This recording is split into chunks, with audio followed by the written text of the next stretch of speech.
If you take a minute to look around your school or home, chances are you see many different kinds of plants. If you look close enough, you may also see an example of living things called fungi. What's the difference between this plant, called a pine tree, and this maple tree?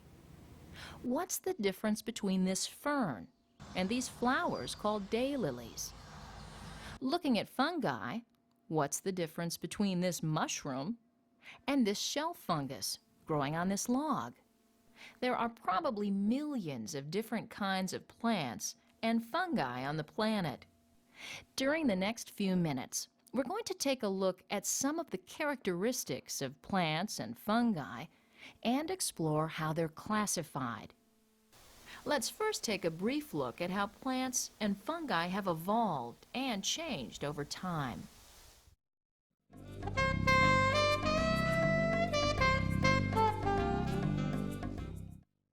Scientists estimate that the first life on Earth appeared about 3.5 billion years ago in the form of simple, single-cellular bacteria, perhaps not unlike modern-day bacteria. These early cells are called prokaryotic cells. Prokaryotic cells do not have a nucleus and some other structures found in more advanced cells. Early bacteria left fossil formations called stromatolites, which are thought to be layers of bacterial mats. Approximately 1 billion years later, or about 2.5 billion years ago, simple cells developed the ability to use energy from the sun in a process similar to photosynthesis, which we see in modern-day plants. As you probably already know, photosynthesis is the process by which plants and other plant-like organisms take in carbon dioxide and water and convert energy from the sun into simple sugars which they use for energy. A byproduct of the process of photosynthesis is oxygen. Prior to 2.5 billion years ago, Earth had little free oxygen. Gradually, simple microscopic photosynthetic organisms changed Earth's atmosphere from being oxygen poor to oxygen rich. About 1.5 billion years ago, a very important jump occurred in the history of life: the formation of eukaryotic cells. Eukaryotic cells possess many important specialized components, such as a nucleus, not found in simpler types of cells. Modern-day plants, as well as fungi, are made up of eukaryotic cells. You decide. Where did the first modern-day plants originate?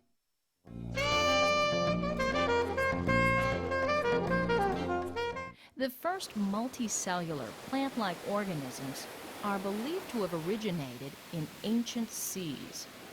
Organisms similar to algae, such as this marine green algae, are thought to have given rise to land plants. A little over 400 million years ago, plants first colonized land. Some of the first plants to have adapted to life on land are thought to be mosses and other similar organisms. These types of plants are referred to as being non-vascular because they don't contain vascular tissues consisting of a series of tubes to conduct water and other materials. Ferns were among the first widespread vascular land plants. Gymnosperms, more advanced vascular plants, eventually appeared. Gymnosperms are plants that produce pollen and naked seeds, which are so called because they are not encased in fruit-like bodies. By about 250 million years ago, gymnosperms were the dominant form of plant life. Flowering plants first appear in the fossil record about 120 million years ago. By the end of the Cretaceous period, 65 million years ago, angiosperms, or flowering plants, were quite widespread.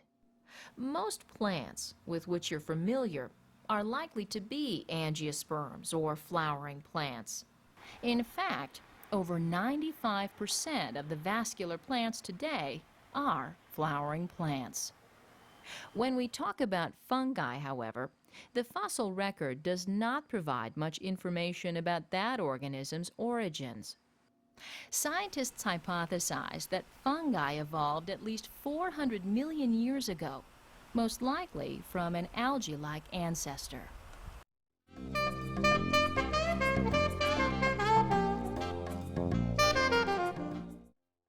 Imagine the task of having to name, categorize, and describe over 300,000 different kinds of living things.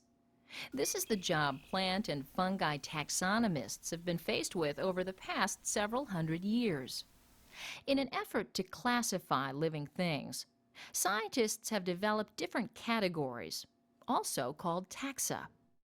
Going from the broadest taxon to the most specific taxon, the categories include kingdom, division, class, order, family, genus, and species. In a few minutes, we'll discuss some of these divisions. As you know, each type of living thing has a scientific name which consists of two separate names. This two-name system is referred to as binomial nomenclature. This white pine tree, for example, has the scientific name Pinus strobus. Pinus is the genus name, and strobus is the species name. Before we take a look at the different plant divisions, it should be mentioned that plants are often described as either being vascular plants or non-vascular plants. Vascular plants have leaves, stems, and roots which contain vascular tissue. Vascular tissue is made up of tube-like structures that carry water, nutrients, and other substances throughout the plant. You decide. What are non-vascular plants?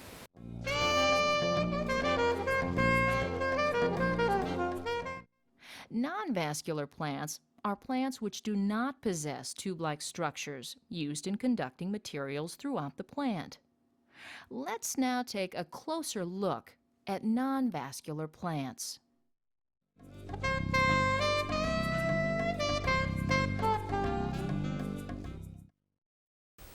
As we previously stated, the first land plants were probably short, non-vascular plants.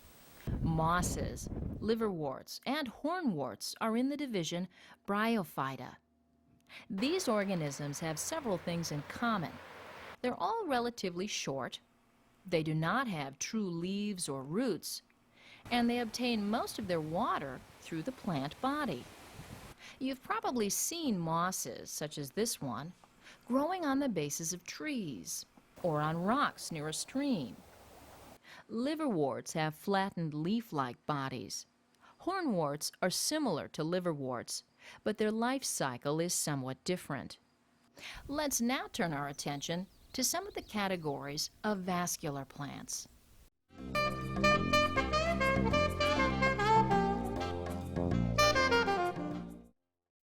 There are 9 different divisions of vascular plants. Some of these divisions have seeds and others do not. This is a seedless vascular plant. You decide. What kind of a plant is this?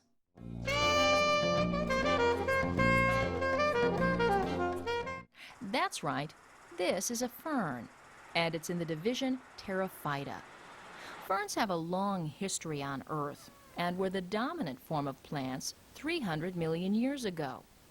There are 3 other divisions of seedless vascular plants with the common names whisk ferns, horsetails, and club mosses. Seedless vascular plants usually live in moist environments, and they reproduce via spores. Spores are contained in round structures seen on the underside of this leaf. Through a complex process of alternating generations, these plants reproduce without true seeds.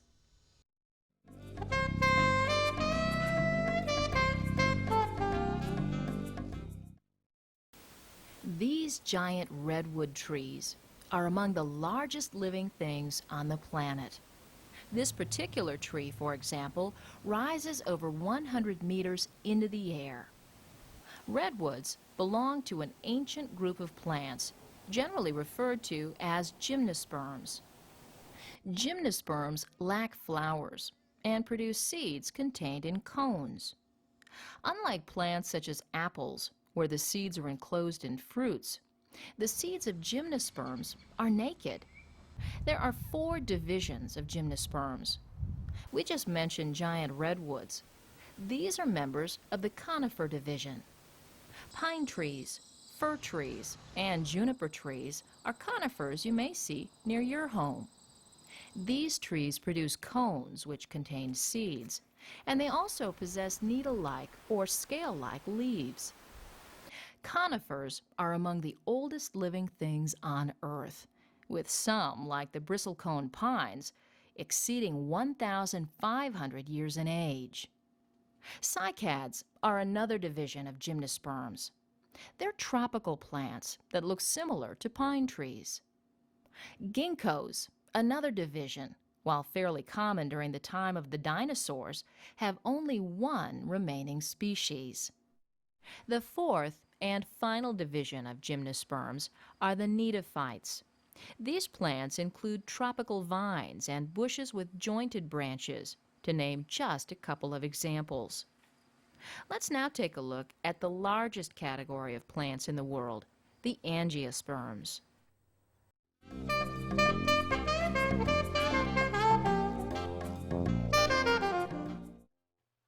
Spring brings warmer weather and the blossoming of flowers. Flowers add much color to parks, our homes, and to nature's landscape. A great number of plants with which you're probably familiar are flowering plants. We eat flowers, such as broccoli, and bees produce honey from the nectar of flowers. Angiosperms, also referred to as flowering plants, make up the largest division of plants, with over 230,000 known species. Angiosperms are found widely, from warm, lush rainforests to prairies, to hot deserts, to cold Arctic environments. Flowers come in a wide variety of shapes, sizes, and colors. Some, such as the Venus flytrap, are even capable of digesting insects. But flowers serve a more important function than simply adding color to the landscape. Flowers contain the reproductive organs of Angiosperms. A variety of reproductive structures working together ultimately results in the formation of 1 or more fertilized eggs we commonly call seeds.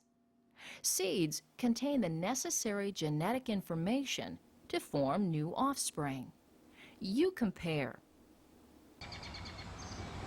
How are the seeds produced by Gymnosperms different than those produced by Angiosperms?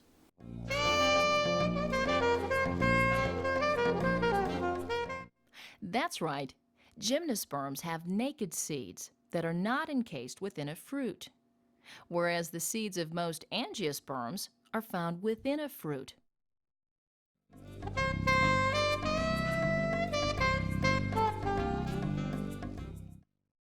While at first glance you may think that fungi are plants, they're actually quite different from plants and are classified in an entirely separate kingdom, the fungi kingdom. Unlike plants, which produce their own food from the sun's energy, fungi are heterotrophs. Heterotrophs are organisms that cannot make their own food. Fungi obtain the energy they need by growing on a source of food, such as a dead tree. Fungi also possess several other characteristics that make them different from plants. Some fungi, such as yeast used in baking bread, are unicellular, while most fungi are multicellular. But fungi do not reach great sizes, as do many plants. There are over 100,000 known species of organisms in the fungi kingdom. And within this kingdom, there are four major divisions of fungi. While some fungi are responsible for causing diseases in humans, many fungi perform very important functions, such as decomposing dead plants and animals. Some fungi are also very useful in the creation of life-saving medicines.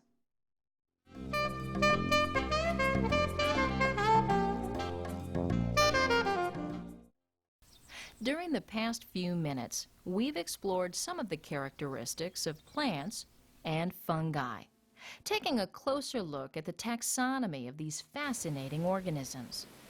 We discussed the many major divisions in the plant kingdom, and we saw how scientists differentiate plants as being vascular and non-vascular. We also discussed some of the evolutionary development of plants over time. The general characteristics of fungi were discussed, as well as the major division of fungi. So, the next time you wonder what makes one type of plant or fungi different from another, think about some of the things we've discussed during the past few minutes. You just might think about plants and fungi a little differently.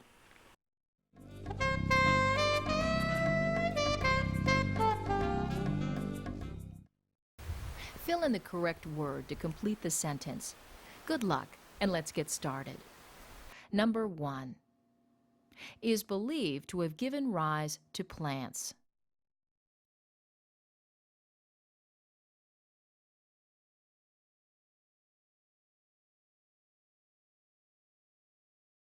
Number 2.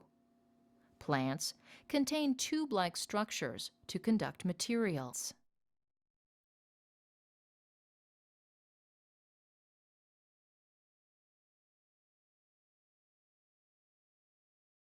Number 3.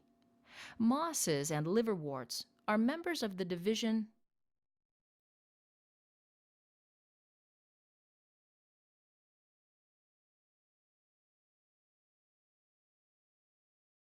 Number 4. Are believed to have been the first vascular plants.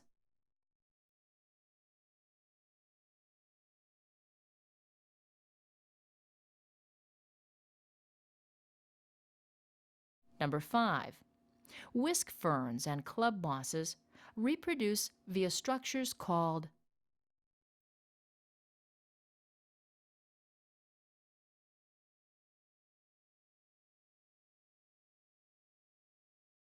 Number 6.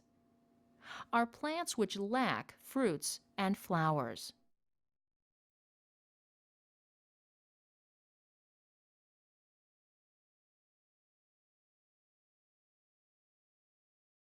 Number 7. Make up the largest division of plants.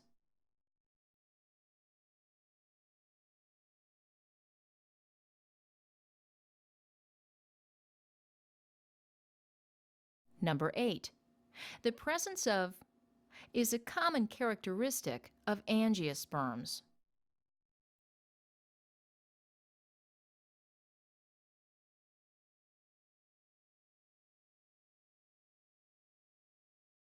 Number 9. Mushrooms and yeasts are members of the kingdom.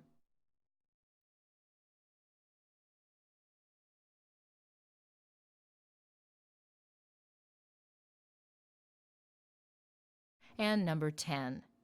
Fungi are in that they depend on other plants and animals for energy.